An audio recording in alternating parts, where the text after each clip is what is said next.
My daughter and I drove over to Lubbock yesterday to buy 2 new recliner chairs. I think my chair had lost enough compression that my back had begun to suffer, so it was time for new chairs.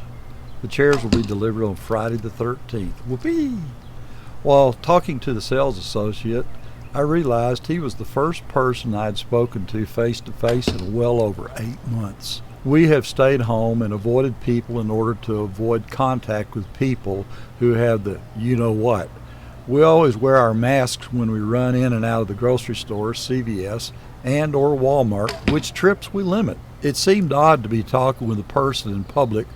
Fortunately, I get just enough conversation to speak with my daughter and myself. YouTube affords some social contact, but I did delete Facebook and other social sites when all the censorship garbage started. I rarely post anywhere other than YouTube, so it is what it is.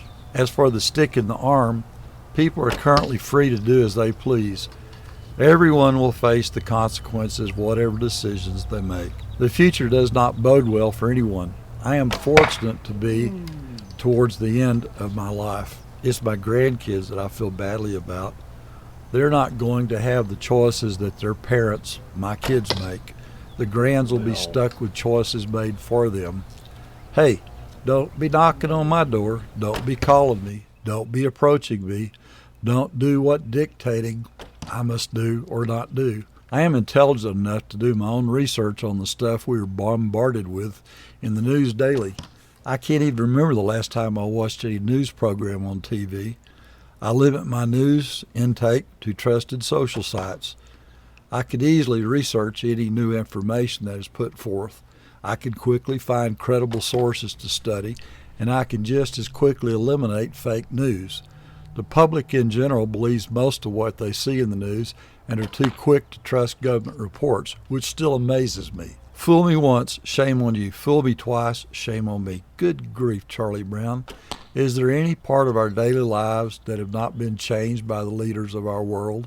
Isn't it obvious that more bad changes are just around the corner? The new normal is not here yet. I cannot see a new normal coming at all. Like a snowball gathering size and momentum as it rolls down a hill, changes are coming at a faster rate each day. It was a poke, then it became 3 pokes, then it became more will be needed with no end in sight.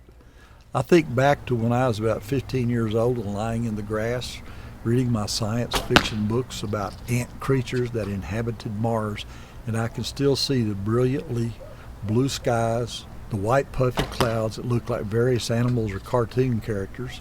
Now the sky is hazy with smoke, and whatever the clouds are largely man-made and ugly. At 15, I was free to roam the neighborhood and the woods, playing, collecting frogs, horned toads, and snakes.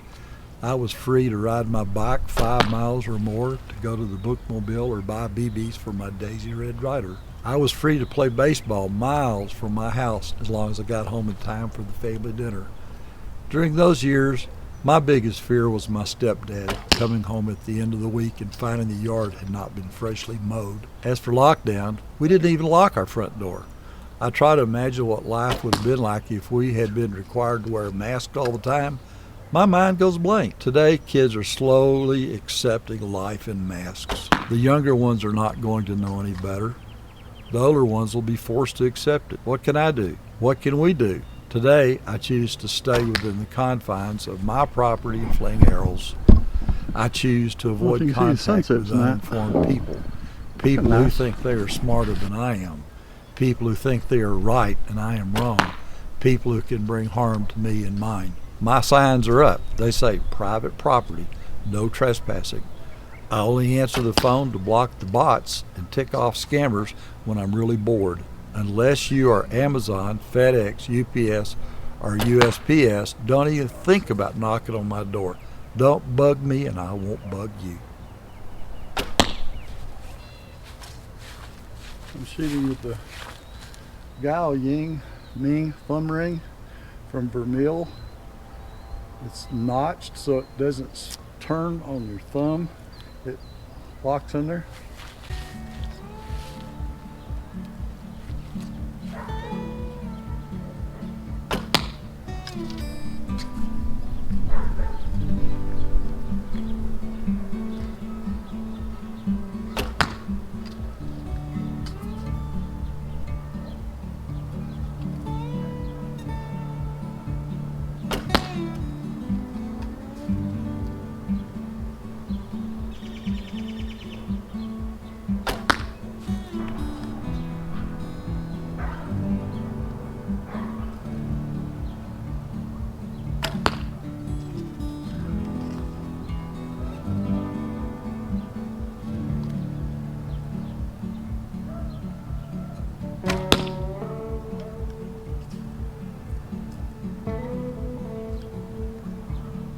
it.